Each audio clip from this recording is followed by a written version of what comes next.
हुजूर की जय हो। क्या बात है मृणालिनी, तुम अचानक हमारे कक्ष में किस कार्य से आई हो? अतिथि युवराज का ये संदेश पत्र दिखाने, जिसे उसने अपने रक्त से लिखा है। जरा हम भी तो देखें। युवराज के रक्त से लिखे हुए पत्र को पढ़ने के बाद महाराज और महारानी की आंखों से कितने रक्त के आंसू निकलते हैं। आदरणीय माताश्री और पिताश्री को मेरा प्रणाम। मैं जानता हूं कि आप हमारी अनुपस्थिति में खून के आंसू बहा रहे होंगे, परंतु हम चाहकर भी इन आंसुओं को नहीं रोक सकते। हम स्वयं शिवगढ़ के महल में एक बंदी की तरह अपना जीवन व्यतीत कर रहे हैं। और माताश्री, हमारे ये पत्र पढ़कर आप अपने आंसुओं को रोकने का प्रयास कीजिएगा, क्योंकि महाराज शिवदत्त के वापस शिवगढ़ में आते ही हम तुरंत चुनारगढ़ लौट आएंगे। बस हमारी याद में एक भी आंसू ना बहाना, यही आपसे मेरी प्रार्थना है।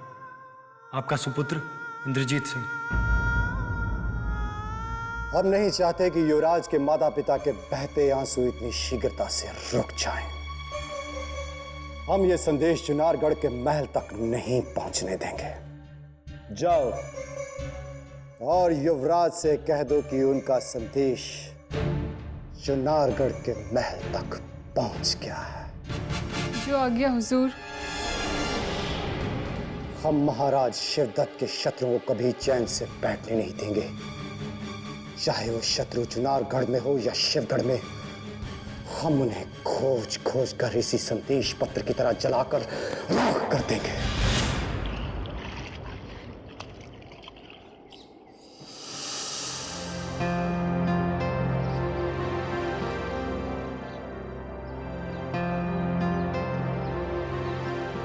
सिर्फ ईश्वर की पूजा करने से अपने लक्ष्य की प्राप्ति नहीं होती चंडीलाल। अपने कष्टों को दूर करने के लिए मनुष्य को कुछ विशेष कर्म करने होते हैं चंडीलाल, जो आप नहीं कर रहे हैं। मैं जानता हूँ महायोद्धा भवानी सिंह, चुनारगढ़ से विद्रोह करके चंडीलाल शिवगढ़ के महल में कुछ विशेष उद्देश्यों को लेकर आया था, परंतु महल के कुछ योद्धाओं को चंडी का महाराज शिवदत्त के समीप आना अच्छा नहीं लगा। कहीं आपके व्यंग के इस तीर का निशाना भवानी सिंह की ओर तो नहीं है चंडीलाल? ठीक पहचाना भवानी सिंह। चंडी की सफलता के मार्ग को अवरुद्ध करने के लिए शिवगढ़ के समस्त योद्धा महायोद्धा एकजुट हो गए, जिसमें से आप भी एक हैं भवानी सिंह। हम नहीं, बद्रीनाथ, महाबली बद्रीनाथ ने आपके पथ पर कांटे बिछाए हैं चंडीलाल। हमने तो युवराज को अगवा करके आपके पथ पर सफलता के फूल बिछा दिए थे, फिर आप हम पर यह आरोप क्यों लगा रहे हैं?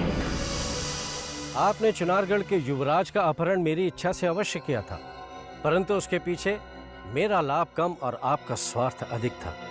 और आज भी आप अपने स्वार्थ की पूर्ति के लिए चंडी के पास आए, क्योंकि महल में अचानक आपके महाप्रतिद्वंदी सोमनाथ का आगमन हो चुका है, और इसीलिए आप चंडी को एक और मोहरे के रूप में देखना चाहते हैं। हमने मोहरा आपको अपने हित के लिए नहीं, अभी तो महाराज शिवदत्त के हित के लिए बनाया था। यदि आप महाराज शिवदत्त के लिए चंडी को मोहरा बना सकते हैं, तो चंडी भी अपने हित के लिए सियासत के शतरंज को पलटकर अपना स्वार्थ सिद्ध करने की क्षमता रखता है। भवानी सिंह, कहिए क्या चाहते हैं आप हमसे? हम दोनों का हित। यदि आप हमारे साथ महल लौटने के लिए तैयार हो जाते हैं, तो महाराज शिवदत्त के साथ साथ आप अपना हित भी पूर्ण कर लेंगे। मैं जानता हूं कि चंडी के चालों के द्वारा आप महाबली बद्रीनाथ और उसके भाई सोमनाथ की शक्तियों को जुड़ने से पहले ही तोड़ देना चाहते हैं, क्योंकि आप ये सहन नहीं कर सकते कि शिवगढ़ के महल में आपका कोई प्रतिद्वंदी हो। मन की बातें समझने में आपसे अधिक बुद्धिमान और कोई नहीं है चंडीलाल, किंतु यदि आप हमारा प्रस्ताव स्वीकार कर लेते हैं, तो आपको तत्काल महल लौट चलना चाहिए, क्योंकि पंडित जगन्नाथ की अनुपस्थिति में आप अपने सोचे सपनों को सत्य कर सकते हैं।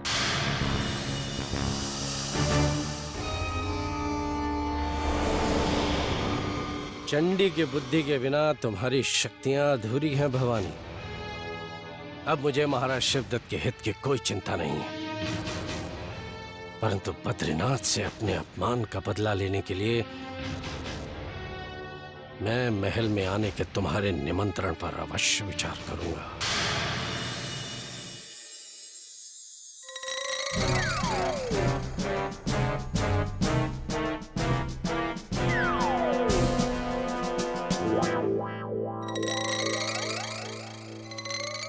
ठहरो, मुझे चुनारगढ़ के अतिथि युवराज से मिलना है। क्या तुम बता सकती हो कि उनकी परिचारिका कौन है? मुझे ही युवराज की सेवा में नियुक्त किया गया है, परंतु आप कौन हैं? क्या तुम मुझे नहीं पहचानती? मेरी हस्ती को नहीं जानती? आप ही बता दीजिए। मैं महाबली बलवान सिंह हूँ, परंतु तुमने मुझे नहीं पहचान कर बहुत बड़ा अपराध किया है।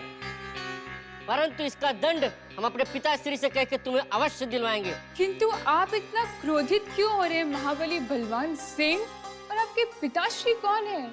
दूसरा अपराध, तुम उस महावीर महायोद्धा क्रूर सिंह को नहीं जानती जिसे सारा संसार जानता है। मुझे क्षमा कर दीजिए छोटे हुजूर, मुझसे गलती हो गई। मुझे इस महल में आए भी कुछ समय ही हुआ है, इसीलिए आपको पहचान न सकी। ठीक है, चलो अब हमें अतिथि युवराज के पास ले चलो। हम देखना चाहते हैं कि उनकी सुरक्षा व्यवस्था कैसी है। उनसे मिलने की अनुमति किसी को नहीं है छोटे हुजूर। क्या? मुझसे बगैर पूछे ये आदेश तुम्हें किसने दिया? महायोद्धा बद्रीनाथ जी ने छोटे हुजूर। क्या? बद्रीनाथ जी ने? बद्रीनाथ जी? केसरिया? आदेश चाहे किसी भी महायोद्धा ने दिया हो, किंतु क्रूर सिंह जी के इस होनहार सुपुत्र को अतिथि युवराज से मिलने से कोई भी नहीं रोक सकता।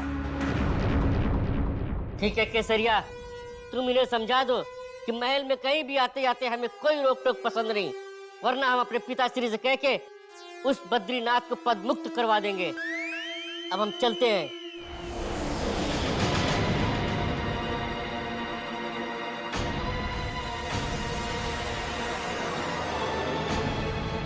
क्या तुम जानती नहीं केसरिया, इस महल में महायोद्धा बद्रीनाथ जी की शक्ति क्या है?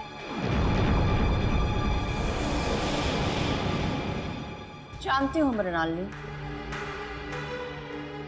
किंतु मैं ये नहीं जानती कि चंडीलाल जी से बहुमूल्य हीरो का उपहार लेने के पश्चात भी तुम चुनारगढ़ के युवराज की सुरक्षा का ध्यान पूरी निष्ठापूर्वक कर रही हो या नहीं? ये तुम कैसे जानती हो केसरिया? कहीं तुम क्रूर सिंह को चकमा देकर अब चंडीलाल के लिए तो कार्य नहीं कर रही हो? यदि तुम बद्रीनाथ जी से छुपकर चंडीलाल जी से हाथ मिला सकती हो, तो फिर मैं क्रूर सिंह जी के साथ काम करते हुए भी किसी और के लिए कार्य क्यों नहीं कर सकती? अब जल्दी से ये बता दो कि युवराज के ऊपर कहीं कोई संकट तो नहीं? धीरे बोलो केसरिया, इस महल की दीवारों के भी कान हैं और हम दोनों एक ही कश्ती पर सवार हैं, इसलिए मैं तुम्हें बता देती हूँ। युवराज के प्राणों की रक्षा करने के लिए मैंने उसके सभी शत्रुओं को मूर्ख बना दिया। जाओ, अब जाके चंडीलाल जी से कह दो कि उनके हीरो की चमक मैं अभी तक नहीं भूली। मैं चलती हूँ।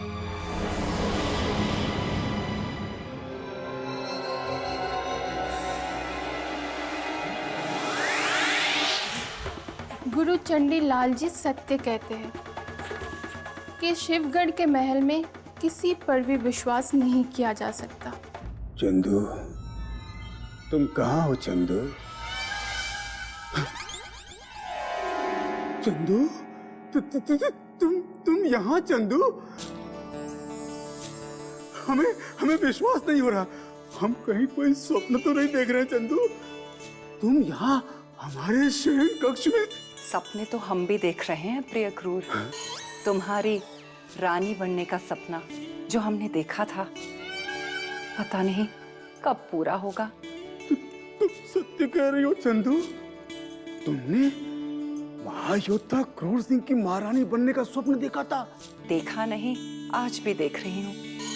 अब तुम क्या मेरा शीशे में ही प्रतिबिंब देखते रहोगे या साक्षात रूप भी देखोगे? क्या? हाँ प्रिय क्रूर, तुम महाराज वीरेंद्र सिंह को छोड़कर सदा सदा के लिए हमारे पास आ गई हो?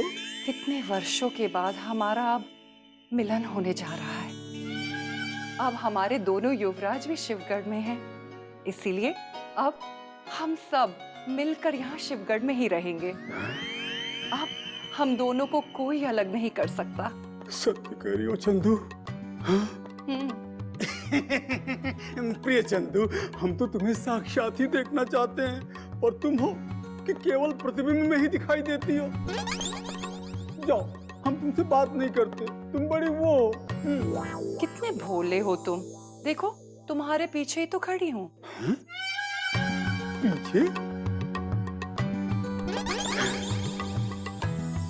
चंद्रकांता, चंदू, चंदू, चंदू, अब हमें कभी छोड़ के मत जाना चंदू।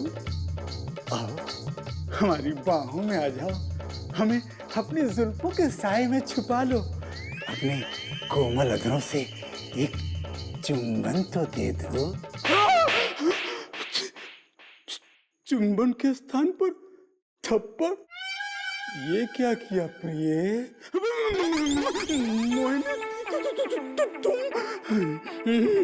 छी छी छी छी छी छी छी। दो बच्चों के बुढ़े पिता हो गए हो, लेकिन आज भी महारानी के स्वप्न देखने में तुम्हें जरा सी भी शर्म नहीं आती है ना? प्राणेश्वरी, तुम्हें भ्रम हुआ होगा, हम तो मिमियाना बंद करो अब मेरे सामने। मेरे तो ये नहीं समझ में आता कि इतनी सुंदर और मनमोहक पत्नी के होते हुए तुम चंद्रकांता जैसी साधारण स्त्री की प्रशंसा करने का साहस भी कैसे कर सकते हो? प्राणेश्वरी, भूल हो गई, अब भविष्य में ऐसी भूल कभी नहीं होगी। क्षमा कर दो, क्षमा कर दो। तुम्हारे लिए भला भी यही है, वरना दोबारा अगर ऐसा हुआ तो मैं अपने छोटे छोटे वीर, सुंदर और होनहार पुत्रों को लेकर मायके चली जाऊंगी।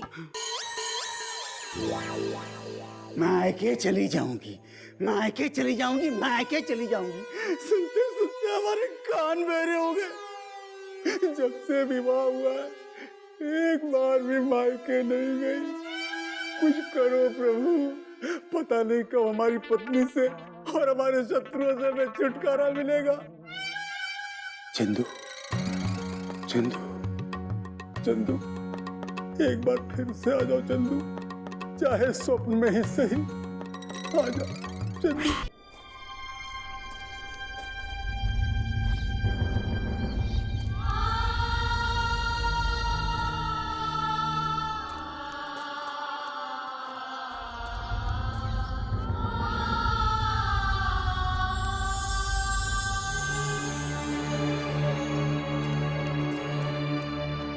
प्रणाम गुरुदेव।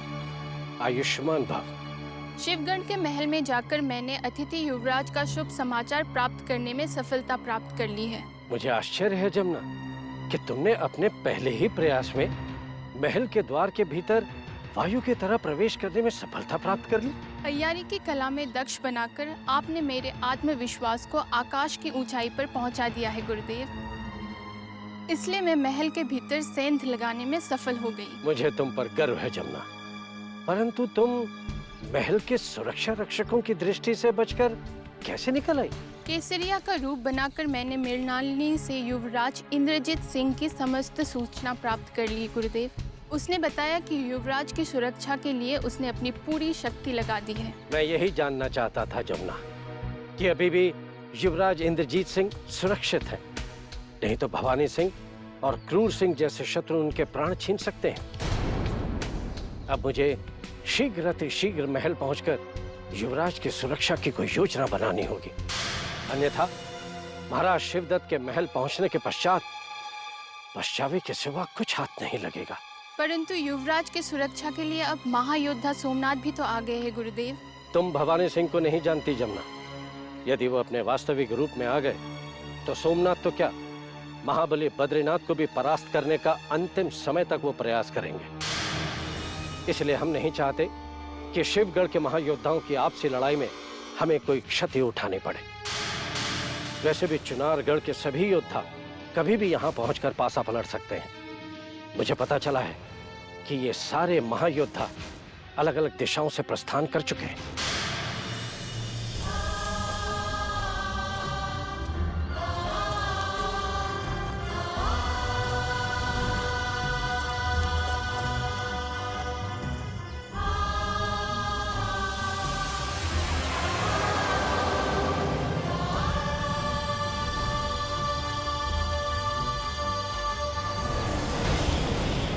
अनमोल इस धरोहर से जुड़े हुए विश्वास की, पुश्तैनी दुश्मनी की और वंश के सम्मान की ये कहानी है चंद्रकांता की, ये कहानी है चंद्रकांता की।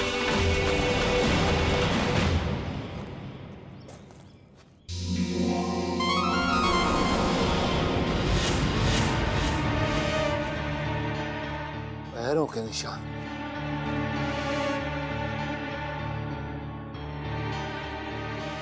एक अकेला योद्धा, ज्यादा समय नहीं बीता, मित्र है ये शत्रु, पता कर अभिमन्यु।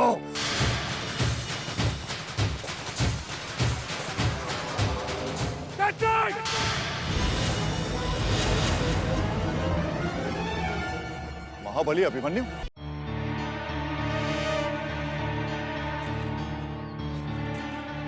संग्राम सिंह जी। अभिमन्यु जी, तुम लोग यहाँ शिवगढ़ के बाग में क्यों? तेज सिंह, संग्राम सिंह, आप दोनों यहाँ शिवगढ़ में क्या कर रहे हैं? और परमवीर सिंह और हमारे दोनों युवराज कहाँ हैं? शत्रु ने हमारे दोनों युवराजों को बंदी बना दिया, परंतु हमारे महायोद्धा परमवीर सिंह उन्हीं के खोज में शिवगढ़ की ओर गए हैं। नहीं संग्राम सिंह, कह दो कि यह सत्य है। यह सत्य है महाबली। हम सब अलग अलग दिशाओं में युवराज को खोजने ही निकले थे और आप दोनों हमें यूं मिल गए। परंतु ये कैसे हो सकता है? हम सब ने मिलकर युवराज इंद्रजीत सिंह को छुड़ाया था और हमने विजयगढ़ के मार्ग पर आप सबको सुरक्षित छोड़ा था। फिर आप जैसे महायोद्धाओं के होते हुए शत्रु आपकी आंखों से हमारे युवराजों को कैसे निकाल सकता है? यदि शत्रु ने हमें ललकारा होता तो कोई जीवित वापस लौट कर नहीं जाता, परंतु शत्रु ने हमें भ्रमित कर दिया। जिसे हमने युवराज इंद्रजीत सिंह समझकर छुड़वाया था, वो इंद्रजीत सिंह नहीं, कोई और था। कोई और था? हाँ महाबली, वो भवानी सिंह की धूर तैयार मृदुला थी और दुर्भाग्य से शत्रु ने आपके शिवगढ़ की योद्धाओं से झूठे युद्ध की सूचना देकर हमें फिर छल से भटका दिया और हमारी अनुपस्थिति में युवराज आनंद सिंह को भी अगवा कर लिया।